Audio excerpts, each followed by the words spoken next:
Hey friends, welcome back to the channel. Ever walk to a room and just feel like, what did I do? Why does it feel this way? Why does it look that way? It's okay. That's what we call over decorating, okay?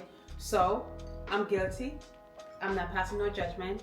So in today's video, we're going to discuss some ways that I'm over decorating and ways that I've done and things that I've done to fix it, right? And I'm going to share it with you. So get something to drink, nice little fun cocktail or mocktail, and let's get into the video. The first way in which I see where we tend to make this mistake is that we think that because we have the space, we got it filled up with stuff. We don't, right? Take a minute to just step back. As we decorate, sometimes we have to step back and visually look to see how it feels, the balance of the space. And I think that's, to me anyway, when it talks about having an empty space, is giving the eyes somewhere to rest, it's giving the home decor space to breathe. It's all about making sure the entire room itself ties together, because too much stuff sometimes can be chaotic, okay? So step back, look at the space, and if you feel like something is overcrowded, and that doesn't mean the wall, it means like a shelf, your coffee table, your sofa, just step back and analyze. Does it feel heavy? Does it feel light? Does it feel airy? Does it feel breezy? And see how you can just remove something and see how it feels, okay? Number 2, copying all the trends. Allow a trend to inspire you. Allow yourself to like something and not necessarily buy the thing. Allow yourself to see something in the store and say, you know what, this looks good for my friend, but it's not applicable to me. The more we keep on buying things that's not a part of our style, it causes clutter. The more you buy trend, you tend to lose. There's no creativity and the individuality that goes into you creating a beautiful home or space, that goes out the way, and it just becomes, because I see Natty has it, I'm going to get it. Because it's my favorite creator has it, I'm going to get it. Because the latest drop at any store, I'm going to get it. No more.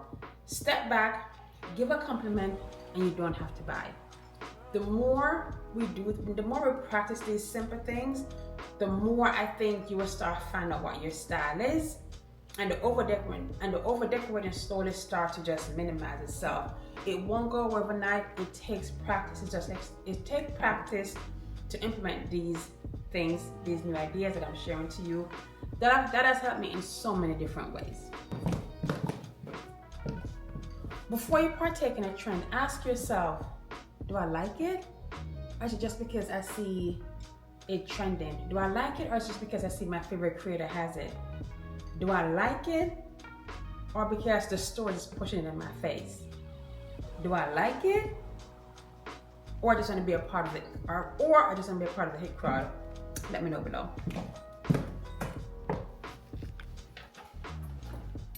Okay, number 3, shopping without a plan. Impulse purchases. No, again I say, been there, done that, guilty. Impulse purchase, number 1, can we just talk about when you over purchase without a reason? You're overspending. You're buying things that you don't need. You're over decorating. Okay? So in the ways that and you know what? Hold on before I share that. Buying something because it's on sale. JB and I used to go to the stores. Quick story. Go to the stores and literally pass all the stuff in the front and go to the clearance section just to see what's back there. We'll buy something like, you know, let's get this because we can use it in this space later when I use it in this house, and it never get done, because I'm not buying it because I like it. I'm buying it because it's cheap, for lack of a better word, right? So I would definitely say to cut that type of spending. Make yourself a list. Discuss your plan. Know we're gonna use the pieces. I know sometimes we go to the store and we see like, damn, I love that thing, but I don't have anywhere to put it, but I'm gonna get it so later on I can do it. I would definitely encourage you not to do that. Because one thing I've learned is that sometimes when you have future plans and if you buy things from now, when the space is finished, that thing that you purchased for the particular space, it doesn't jive, it doesn't go with the flow because you have evolved and your ideas have changed. So I would definitely say make a list, make a plan, be intentional about what you're gonna do. If you see something in the sales section, be like, oh, that's a good price, and if it does not, leave it. Leave it. Another thing I do is that JB and I start, like, if I'm going to make a large purchase, let's say anything over $200, we're going to discuss it first, right? In the past, there was no discussion. I'm just buying, discuss later, maybe argue about it and return it, or then forget to return it, that's a waste of money. So definitely, discuss with your partner, especially if you guys set like a limit.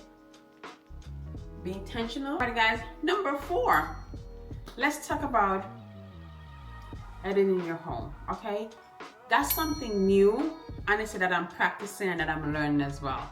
Don't believe that I know it all. I don't. I made my mistake. I told you guys, I'm guilty of all of these things.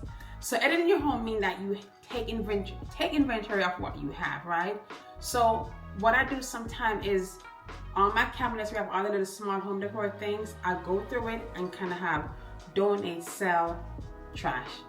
Okay? Prime example, right now, my boys move out, as you guys know. One is in, oh my gosh, Boston, and my other son is in North Carolina. My son in Boston just got his new apartment. So as I took inventory a few months ago, I noticed that this time was coming. So I've kind of created a pile for him and I'm going to ship it off to him. So I'm going to go and help him get it set up. My son in North Carolina, once he's ready, then I'm going to create his pile from the stuff that I put aside and gift him and do those things from as well. So therefore, it doesn't mean that you got to trash everything. But something I've learned, another man's trash is another person's treasure, okay? So ask your friends or ask your family, hey, I no longer like this artwork. Would you like it? Sell them on Facebook Marketplace. You'd be amazed how sometimes the things that you don't like, again, is something that someone is hunting for to complete their space. And that's a sign of growth and being responsible. And as you are taking out these things, you're making space for the new things that you do like, or create the empty space so your home can breathe and your decor pieces that you decide to keep can stand out. Hey, clock that. Number 5, let's go. Number 5. And I think, in all honesty, this kind of sums up everything from 1 through 5. More isn't better.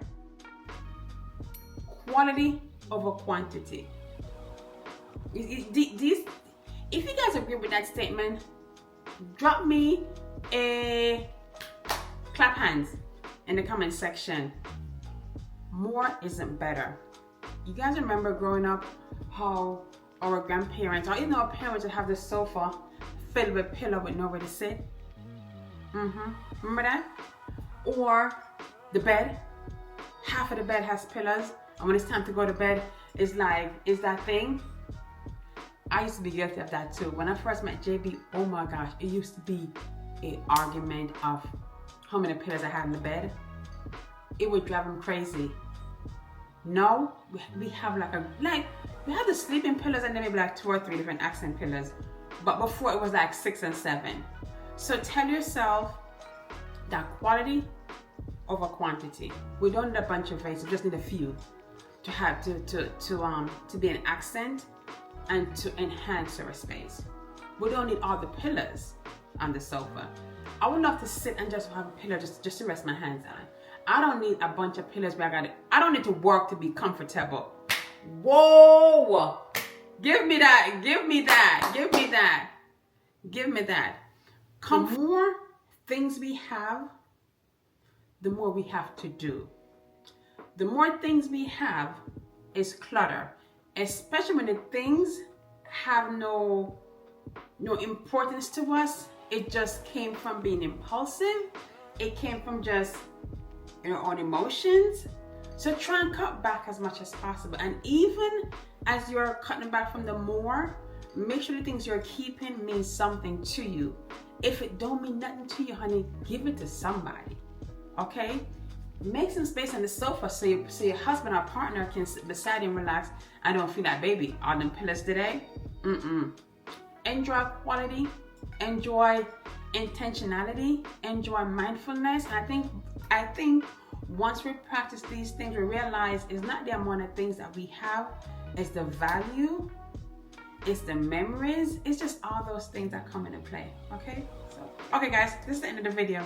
This was fun to do. It's definitely different.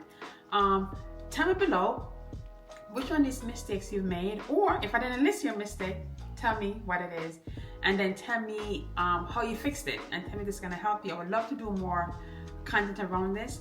I don't know it all. None of us know it all, and I think the only way we can learn and become better at what we do is by trying. And if it don't work, fix it. But let's have fun decorating a home. Let's bring back our own identity in our home and not let style, not let trend, and not let sale and all the impulsive stuff that we do dictate who we are. Thanks so much for watching. I'll see you guys in the next one. Don't forget to comment and subscribe. Thank you so much. Bye.